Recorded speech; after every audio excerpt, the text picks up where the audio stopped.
Laboral. Exploración Tlacual y México, de 2018 a la fecha. Conferencista e investigador sobre temas de cocina tradicional mexicana. Productor de contenido sobre temas de cocina tradicional mexicana en redes sociales. Culinary Arts School 2018 a la fecha. Coordinador de la maestría de Cocinas de México. Asesor independiente de 2010 a la fecha.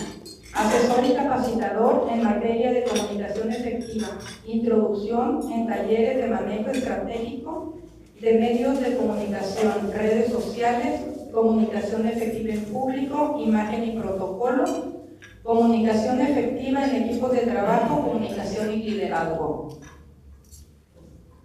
En Tijuana Innovadora ha sido conductor oficial en Azteca, Baja California, conductor titular de noticieros, en Milenio Radio, conductor titular de noticieros, en Cadena Baja California, director de noticias. Ha estado también en Telemundo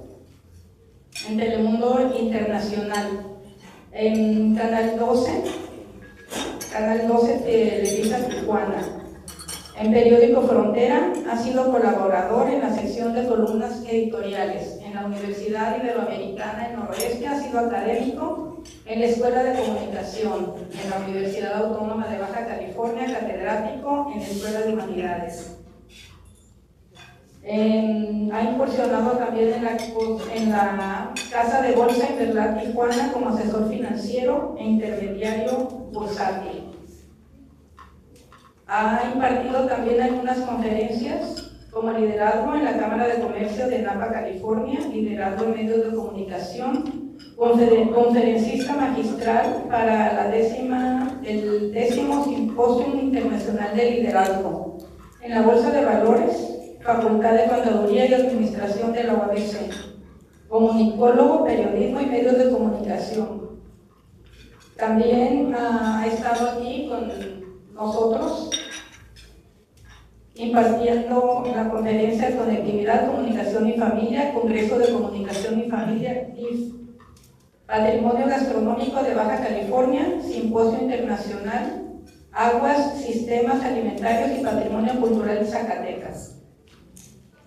Pues muy extenso su currículum y pues agradecemos su presencia. Para los que no, pues es hijo de nuestro querido compañero don Jorge Barragán y la señora Cuquita Márquez, doy el uso de la voz a nuestro expositor esta mañana. Muchas gracias a todos por la invitación y la verdad es un verdadero privilegio estar esta mañana nuevamente con ustedes en un tema totalmente distinto. Les comentaba a los organizadores que esta es una conferencia que se ha dado aproximadamente entre 1 y 2 horas, porque a veces incluimos algún performance y algunas prácticas, pero pues le hicimos algunos ajustes para que quede en el tiempo reglamentario.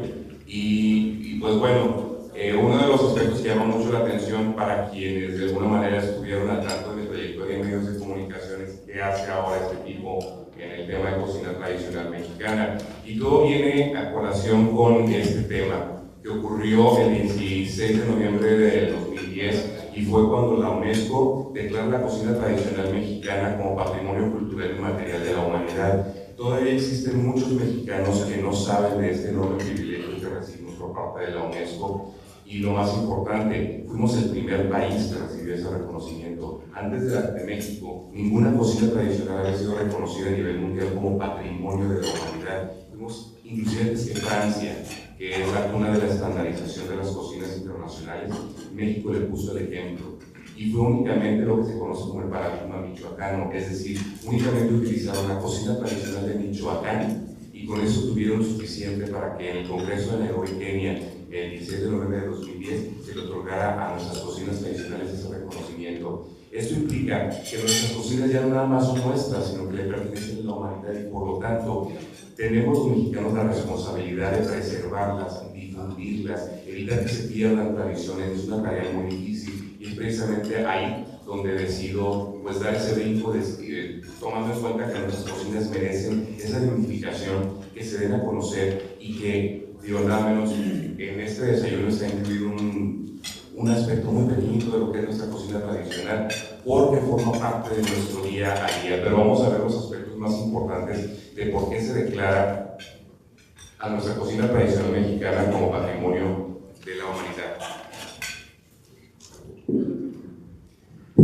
Primeramente, gracias. Nuestra cocina tradicional mexicana es un elemento crucial de identidad nacional debido a su historia, creatividad, diversidad y trascendencia. Parece mentira, pero pocos países en el mundo han logrado mantener a lo largo de los siglos tradiciones culinarias y gastronómicas que han permanecido hasta nuestros días. Porque la misma tortilla, bueno, ahora un poquito más procesada y con maíz transgénico, pero finalmente es la misma tortilla de maíz que comemos nosotros, la comieron nuestros abuelos y la comieron en el siglo XVI a la llegada de los españoles y la comieron siglos antes de la llegada de los españoles. Y la tortilla sigue siendo un elemento vivo de nuestras cocinas. Pocos países pueden presumir de tener un elemento de cocina como lo es la tortilla para los mexicanos, y junto con eso otros elementos que siguen siendo vivos y que nos dan identidad como mexicanos. O pregunto yo, ¿hay algo más mexicano que la tortilla? Y ahorita vamos a platicar un poquito sobre eso. La cultura, la cocina tradicional mexicana es cultura comunitaria, ancestral y viva. Vuelvo a lo mismo. Nuestra cocina tradicional ha permanecido viva durante muchos siglos y forma parte fundamental de nuestra cultura. Es un modelo cultural completo porque reúne actividades agrarias, prácticas rituales, conocimientos prácticos antiguos, técnicas culinarias y costumbres y modos de comportamiento comunitarios ancestrales. Todos aquí sabemos que es un molcajete, ¿verdad? Y todos aquí sabemos la enorme diferencia de una salsa molcajeteada y de una salsa hecha en licuadora. Bueno, pues el molcajete se está utilizando en nuestro país desde hace siglos. Y el molcajete, a pesar de la tecnología, sigue vigente y es parte de las técnicas culinarias y costumbres, así como modos de comportamiento comunitario ancestrales. No tengo tiempo de entrar en muchos detalles sobre cómo era la forma de comer de nuestros antepasados y hasta qué punto nos ha permeado a nosotros. Lo único que les puedo comentar rápidamente es que para los pueblos prehispánicos la hospitalidad era no solamente una obligación, sino que era un privilegio. Para ellos, cuando alguien llegaba a su casa, lo llevaban a comer porque podía ser uno de sus dioses disfrazado. Entonces, eso se nos queda a nosotros. Nosotros no pensamos que cuando alguien llega a nuestra casa es un dios disfrazado, pero tenemos la costumbre de invitarlo a comer. Por lo general, nuestras actividades sociales siempre están girando alrededor de la comida.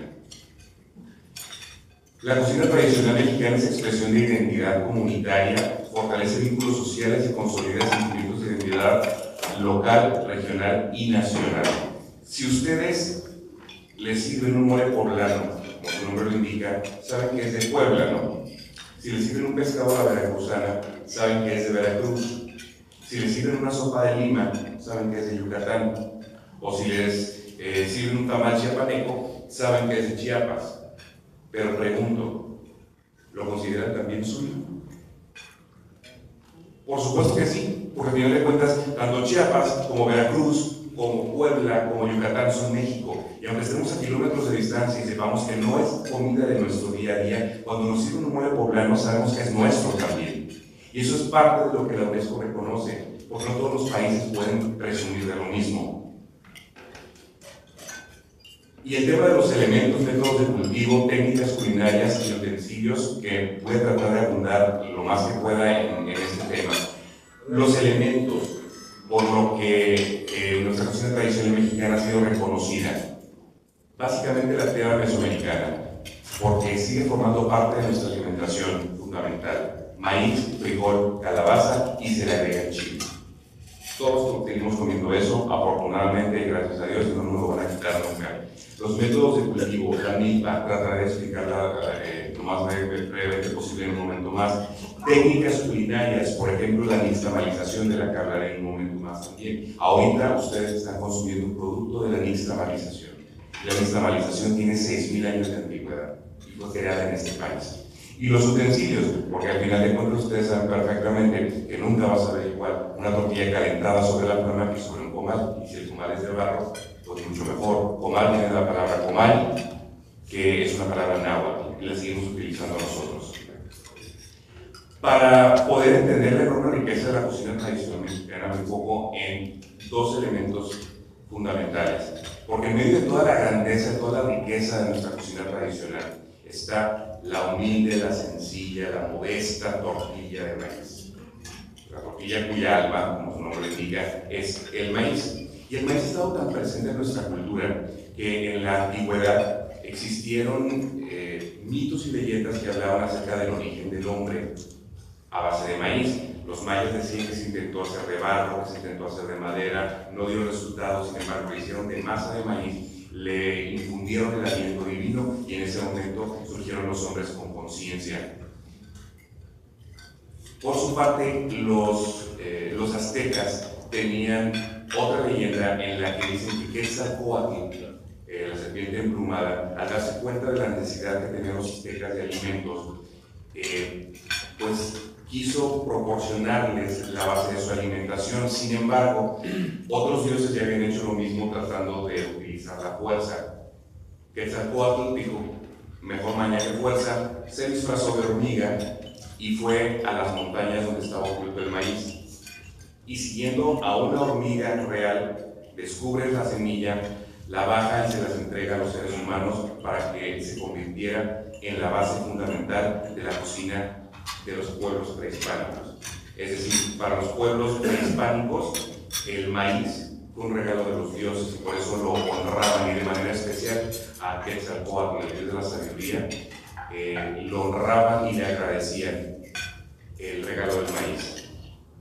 Y vamos a hablar de, ahora sí, a irnos directamente al tema de la tortilla. Cuando hablo de la tortilla, que, insisto, pues yo creo que la están saboreando en este momento en una preparación, a veces no nos damos cuenta, o no a veces, la mayoría de los mexicanos no sabemos todo lo que hay detrás de nuestra tortilla. No sabemos que existen 8,000 años de historia. Y por eso me gusta decir que la tortilla está fundamentada en 3 milagros y vamos a hablar de ellos. El primer milagro relacionado con el tema de la tortilla es la creación del maíz. La mayor parte de los mexicanos no saben que el maíz como tal no existía en la naturaleza. El maíz es una planta creada por el ser humano y las primeras evidencias fueron encontradas en el valle de Tehuacán, que comprende los estados de Puebla y Oaxaca, que dicho sea de paso, el 1 de julio de este año también recibió un reconocimiento por parte de la UNESCO como Patrimonio Mixto de la Humanidad, es decir, como reserva natural y como reserva cultural, porque es considerado el valle de Tehuacán, Huicatlán, como la cuna de la agricultura en Mesoamérica, la cuna de la domesticación del maíz. ¿Por qué digo que el maíz no existía en la naturaleza? Sucede que los pueblos ni siquiera todavía habían llegado a ser civilizaciones, todavía pueblos nómadas, se alimentaban de lo que podían recolectar. Entonces encontraron ellos un pasto al que llamaron teocintle, que quiere decir el grano de los dioses. El teocintle era un pasto de aproximadamente esta altura, que a ellos les interesaba por la parte de los tallos. Los tallos eran tiernos y se los podían comer. Entonces descubren que esa planta echaba unas espiguitas muy pequeñas, que son estas, y que afortunadamente tengo 3 ejemplares de los tatarabuelos del maíz que me gustaría que alguien me hiciera favor de pasarlo y que los pudieran ver. Estos son auténticos teocincles. Como les digo, son los tatarabuelos del maíz. De ahí surgen las más de 60 variedades de maíz nativo que tenemos en México. Ellos descubren que esas semillitas, si las sembraban, salían plantas. Entonces deciden comenzarlo a hacer de una manera regular, y eso se le llama la cuna de la agricultura. A partir de ese descubrimiento de los antiguos pueblos primigenios de México, nace la agricultura a partir de la siembra de esa semillita, el teocintle. Ustedes saben que una planta que es cuidada por el ser humano se da mejor que en su estado silvestre. ¿Por qué? Porque el ser humano se ocupó por echarle agua, por abonar la tierra, por quitarle lo que le estorba. Entonces esa planta, con el paso de varias generaciones, fue evolucionando para partir del pasto que yo decía que era de ese tamaño. Si ustedes se fijan, una caña de maíz. Ustedes veanla y corten esas ramitas que de repente salen en el pasto de nuestros jardines, son una caña en miniatura. O podríamos decir que la caña de maíz es un pasto gigante. Los invito a que la próxima vez que vaya el jardinero a cortar su pasto, revisen sobre todo las ramitas largas, que es lo que luego salen en el pasto, que son finalmente cañas en miniatura. Y esta es más o menos la evolución que siguió el teocintle. De las espiguitas que ustedes están viendo ahorita que están rondando aquí en la mesa, a partir de que se empiezan a sembrar, se empiezan a cuidar, se empiezan a dar más hojas cada vez más grandes, llega la transición primitiva, que es la que está en el centro, con los primeros maíces muy duros, que ahorita les voy a decir cuál fue la primera forma de consumo del maíz, hasta llegar a la diversificación. Estas mazorcas que ustedes ven aquí, sobre todo la más grande, es el maíz más común, el maíz blanco que utilizamos para el pozole, para las tortillas, etc. Y les decía que les iba a comentar, desafortunadamente, por falta de tiempo, normalmente en esta conferencia no se los digo, sino que ustedes lo descubren. ¿Cuál fue la primera forma en la que nuestros pueblos primigenios consumieron el maíz? Porque definitivamente no fue la tortilla. El maíz era demasiado duro todavía para hacer como el cacahuacintle, que es el maíz más común que nos llega a nosotros, el maíz blanco. Entonces, tampoco se lo podían comer tan duro, pero alguien descubrió que arrojando esas semillas al rescoldo de la leña, de una fogata, ese maíz se convertía en una forma de comerlo que ha permanecido hasta nuestros días. Y muchos de nosotros pensamos que fue una invención de los gringos, que ellos lo hicieron famoso, que a ellos se les ocurrió. Resulta que es la botana por excelencia, que todos la comemos, sobre todo cuando vamos al cine, pero es mexicana. Mexicana en el sentido de que fue creada en nuestro territorio, son las palomitas, el maíz fermentado. Fue la primera forma de consumir el maíz. Arrojaban el maíz palomero, que nosotros conocemos, lo arrojaban en el rescoldo, reventaban y entonces con cuidado iban sacando del rescoldo ya las palomitas, el maíz reventado, y era su forma de comerlo. Y bueno, de esta manera el maíz va evolucionando también en cuanto a técnicas para que se vuelva más versátil, y ahorita vamos a ver cuál fue esa técnica que le dio la versatilidad al maíz para convertirlo en un alimento que fuera práctico, que fuera más fácil de elaborar. Pero como ustedes pueden ver en los códices antiguos de los aztecas, que desafortunadamente se encuentran en Europa, prácticamente no tenemos ninguno en México, aparecen mujeres preparando tortillas. Es decir, es una preparación que ya existía entonces. Los españoles le llamaron pan de maíz, que dicho sea de paso, desafortunadamente ya se le quedó la palabra maíz a la planta y al grano. En realidad, los aztecas o náhuatl se llamaba centli, y ese era el nombre original del maíz. ¿Qué sucede? Que para cuando llegaron los españoles, el maíz ya había viajado del valle de Tehuacán en Puebla, donde según Richard McNish fue creado el maíz a partir del teocintle. Empieza a viajar, tanto así que ya ustedes lo saben, para cuando llegan los peregrinos ingleses en el siglo XVII a lo que ahora es Estados Unidos, ya había maíz allá. Y existe maíz en los pueblos andinos también, pero partió de aquí. Lo mismo existía en el Caribe. Entonces resulta que los españoles llegan primero al Caribe, y en el Caribe la lengua de los nativos llamaba a este grano, le llamaba maíz. Los españoles aprenden ese nombre, llegan a lo que ahora es México, ven ese mismo grano y ya no les importó cómo le llamaban en México, le llamaron maíz o maíz. Entonces se perdió prácticamente la palabra senti, que es, y como quisiera yo que volviéramos a darle esa palabra a nuestro maíz, pues es la palabra original. Es decir, si fuimos los que lo inventamos, creo que tenemos el derecho de llamarle como se nos dé la gana, ¿no? Y finalmente, el nombre original, insisto, es senti. Entonces, ya queda claro, el primer milagro relacionado con la tortilla. El maíz no existía en la naturaleza, fue creado gracias a la sabiduría de nuestros antiguos agricultores. Y a partir del nacimiento de la agricultura es que nacen las grandes civilizaciones que todos conocemos. comenzando por la que no sabemos cómo se llamaba, pero que se ha dado por llamar Olmeca, que es una de las primeras civilizaciones, la teotihuacana, que es considerada tolteca, tampoco sabemos cómo se llamaban ellos, esos son nombres que les pusieron los aztecas a las antiguas civilizaciones, sin embargo, bueno, así han llegado hasta nuestros días, pero todas esas civilizaciones de la antigüedad, que surgieron siglos antes de la era cristiana, ya conocían el maíz, ya conocían la agricultura y por lo tanto las grandes ciudades que han llegado hasta nuestros días como Chichén Itzá, Tulum, Teotihuacán, etc., existen porque hubo maíz, porque hubo agricultura. Y eso nos lleva precisamente a lo que yo llamo el segundo milagro de la tortilla, se llama milpa.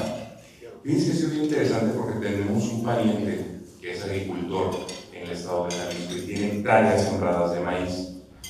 Y de repente lo escuché hablando de la milpa, que vamos a ir a cortar la milpa. Y le digo, ¿cómo van a cortar la milpa? Y me dice, pues sí, la planta. Mucha gente cree que la palabra milpa se refiere a la planta del maíz. Y eso es totalmente falso. Otras personas creen que milpa es el lugar donde se cultiva maíz.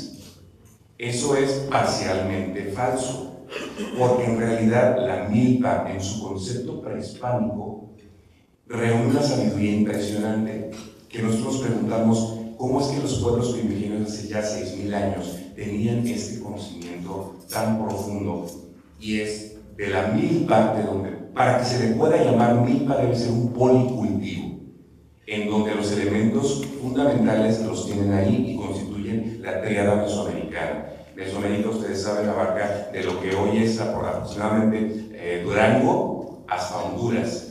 Es lo que se conoce como Mesoamérica, fue nombrado así por un arqueólogo en el siglo XX. Es donde se concentra la mayor parte de las grandes civilizaciones de la antigüedad americana. En toda esa región, la alimentación estaba fundamentada en esos tres elementos, la tríada mesoamericana, que son maíz, frijol y calabaza. Eso que ustedes ven ahí, la calabacita verde, que todo el mundo llama la calabacita italiana o zucchini, de verdad, yo me daré por bien servido y moriré en paz el día en que los mexicanos dejemos de llamarle calabacita italiana, porque de italiano no tiene absolutamente nada. Esa calabacita es nuestra, esta calabacita se descubrió en México, nomás que a alguien se le ocurrió llamarle zucchini, y por eso ahora le llaman Italian squash en inglés, o nosotros, imagínense que nosotros mexicanos le llamamos calabacita italiana cuando es más mexicana que nosotros mismos. Es verdaderamente una aberración, pero ojalá que ustedes me ayuden a transmitir eso, y cuando escuchen a alguien diciendo calabacita italiana, le digan, no es italiana, es mexicana. Eso se daba en la milpa, es decir, los antiguos pobladores de lo que hoy es México descubrieron que si en el mismo pedazo de tierra sembraban diferentes productos, entonces obtendrían un mayor rendimiento de ese pedazo de tierra. Pero lo más interesante de todo, el maíz es una caña, es una planta que crece hacia arriba, obviamente. Tiene la particularidad que absorbe mucho nitrógeno del suelo, por lo tanto lo desgasta muy rápido. Sin embargo, pues los antiguos agricultores mexicanos descubrieron un elemento muy interesante. El frijol es una vaina. No sé qué tanto sepan ustedes, pero si ustedes dejan esa vaina, bueno, es una vaina que sale de una enredadera. Si la enredadera no se enreda, pues va a correr por el piso, va a echar las vainas, pero las vainas se van a quedar en eso, en ejotes, nada más. Para que el contenido de la vaina se convierta en los frijoles que ustedes ven en esta imagen, esa vaina tiene que colgar. De lo contrario, va a pasar de ejote a morir, a secarse. La semilla no se va a convertir en el frijol. Eso lo descubrieron nuestros antiguos agricultores y decidieron pues, que hay que enredar esa planta para que la vaina colgara. Por lo tanto, la caña de maíz se convierte en el lugar perfecto en el que la planta del frijol se puede enredar para que la vaina cuelgue. Entonces, la caña le sirve de sostén al frijol para que se dé. Y el frijol en agradecimiento le dice, pues bueno, tú te estás chupando todo el nitrógeno de la tierra, entonces yo voy a captar el nitrógeno del medio ambiente y se lo voy a inyectar a la tierra. Se da un proceso de simbiosis maravillosa, en donde el maíz La planta del maíz saca nutrientes de la tierra, pero el frijol se los devuelve al mismo tiempo que el maíz le sirve de sostén al frijol. ¿Y qué hace la calabaza? Al ser una planta rastrera, cubre el suelo y evita que la humedad se evapore tan fácilmente, y eso permite que esos tres elementos se puedan dar ayudándose mutuamente para crear una alimentación perfectamente completa, que fue la base de la alimentación de los pueblos primigenios. A esos tres elementos se les agregaron otros, como el chile. ¿Qué sucede con el chile? El chile es una planta que le gusta mucho a los insectos. Entonces, nuestros antiguos pobladores de México, en lugar de matar a los insectos, para empezar no tenían insecticidas, pero de todas maneras no los quisieron matar, mejor dijeron, ¿saben qué? Déjenme mi maíz, mi frijol y mi calabaza, les voy a dar lo que a ustedes les guste, les voy a poner chile alrededor de la milpa, para que vayan y coman todo el chile que quieran, que de todas maneras no se lo acababan y por eso no lo podíamos comer nosotros, ¿no? Entonces en la misma milpa también tenemos el saborizante, que es el chile. Y lo que hacen ahora los agricultores modernos con los herbicidas, que es matar la hierba mala, nuestros antiguos pobladores de México no la mataban, se la comían y pasaba la historia esa hierba, que aquí, créanme, es difícil encontrarla porque la he buscado para hacer algunas preparaciones y casi no la tenemos en Baja California, y son los famosos quelites. El único quelite que casi siempre nos llega es el itzmiquilitl, que se llamaba en náhuatl, que es la verdolaga. Pero fuera de ese nos llega muy poco quelite. Entonces, los antiguos pobladores, los antiguos agricultores mexicanos no mataban las hierbas, que no eran las que querían cultivar. Se las comían también, de manera que en una milpa tenían una alimentación completa. Y ahorita les voy a explicar por qué. Digan ustedes, bueno, es una alimentación completamente vegana. Pues sí, efectivamente, pero no faltaba ningún elemento, no faltaban tampoco las proteínas y tampoco faltaban las grasas, porque la semilla de calabaza, ya cuando la dejaban crecer la calabaza, esa semilla les aportaba la grasa necesaria, el frijol aportaba las proteínas que necesitaban y el chile, las vitaminas y todos los otros elementos, hasta los insectos que se comían y que estaban en la misma les aportaban todos los elementos nutricionales que ellos necesitaban en su momento. Después viene un descubrimiento maravilloso, que es lo que ahora nosotros conocemos elegantemente como la hidroponía, que es el cultivo de plantas a partir del agua. Bueno, pues aquí resulta que existía la hidroponía antes de la llegada de los españoles y se llamaban chinampas. Las chinampas, esas islas artificiales que hicimos, o que hicieron nuestros antepasados, pues flotando sobre el agua, entonces no necesitaban que lloviera.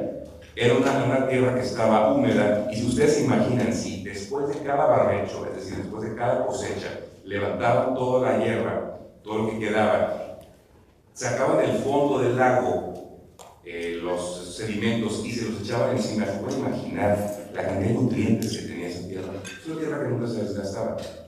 Entonces, si en tierra firme, gracias a las técnicas de riego que descubrieron los antiguos agricultores mexicanos, pudieron llegar a tener hasta 2 cultivos al año, resulta que las chinampas pueden tener 4 cultivos al año. Entonces ya no se preocupaban por la alimentación, por eso ya se preocupaban por conquistar otros pueblos. Y paso al tercer milagro relacionado con la tortilla, y se llama nixtamalización.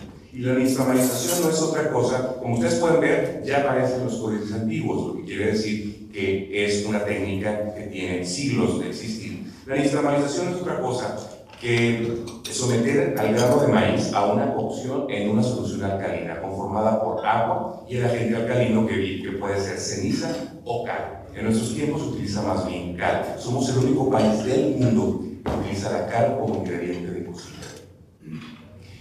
Se le aplica temperatura y eso le da la versatilidad al maíz, es decir, lo hace suficientemente blando para que se pueda moler, y a partir de la molienda del maíz sale la masa con la que preparamos tortillas, tamales, atoles y demás. Pero también, gracias a la nixtamalización, tenemos el grano entero que utilizamos para el pozole, por ejemplo, ¿no?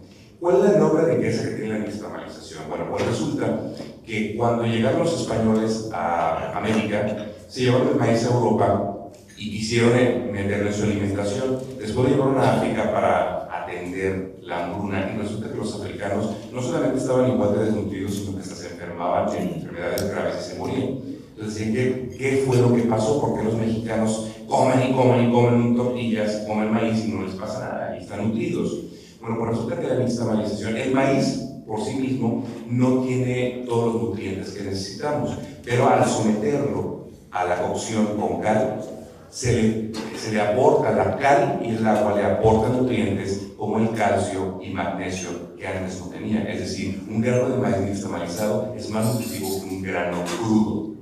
Pero además, la nixtamalización le quita el ollejo, es decir, la cutícula, la pielecita que está alrededor del maíz, donde se alojan microorganismos que pueden llegar a producir enfermedades graves como cáncer. Entonces se lo quita.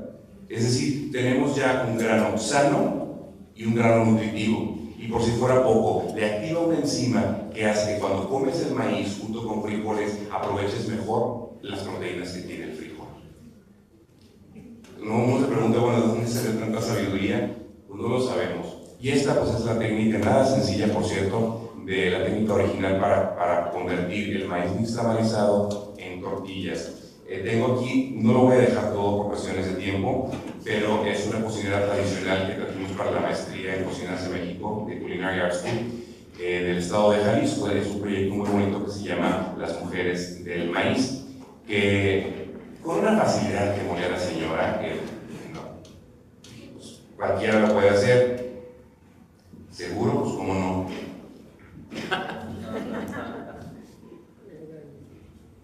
Y de verdad es que no es nada fácil. No se alcanza a escuchar el audio, pero unos compañeros me estaban tomando las imágenes y alguien dijo por ahí, le está escurriendo el sudor.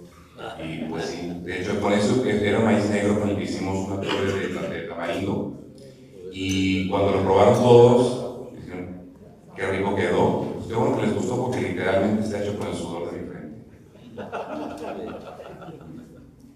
Entonces, ya se dan cuenta porque hablo de los 3 tesoros o de los 3 milagros relacionados con el consumo de la tortilla, que fueron el maíz no existía en la naturaleza, la milpa y la nixtamalización. Entonces, por eso a mí me resulta todavía increíble que los mexicanos nos conformemos con cosas como lo que vemos a la izquierda.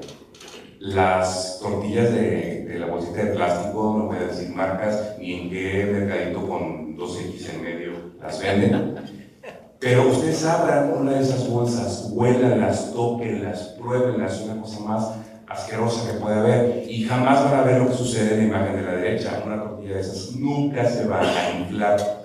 Vean esto, una tortilla que se precie tiene únicamente 3 ingredientes: maíz, agua y cal. Esto es lo que tiene una tortilla de bolsita.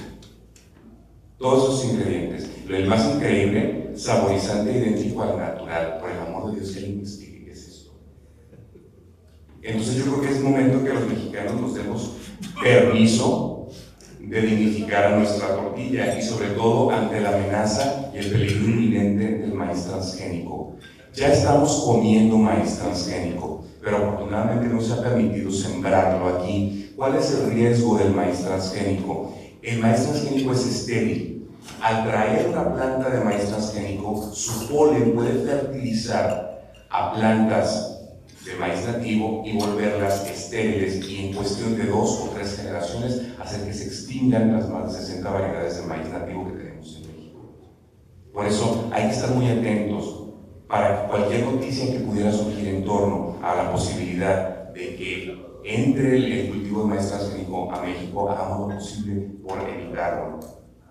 Y ya para terminar, la enorme variedad, un ejemplo de la enorme variedad de la cocina tradicional mexicana. Cuando hice el examen final para la maestría, me fui a meter a Sierra Norte del estado de Puebla. Estuve con esta señora, doña María, doña María Micaela, que es una indígena náhuatl de la Sierra Norte de Puebla, con la que aprendí a hacer esas 3 preparaciones que aquí no se conocen: enchiladas de chiltate, itácatl y frijoles con chocoyoli. Y eso estoy hablando únicamente de una comunidad. Tan no se conocen que, a pesar de ser el estado de Puebla, en Puebla capital, no conocen esas preparaciones. Tengo este video que desafortunadamente por cuestión de tiempo no podemos ver y escuchar, donde están ellos hablando en náhuatl, y mientras doña Micaela está haciendo su preparación. Y ya para cerrar, quisiera que vieran esta imagen. Esto fue el Foro de Cocineras Tradicionales del estado de Oaxaca.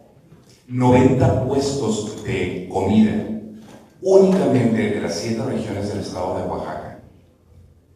Nadie llevaba un platillo igual. Todos eran diferentes.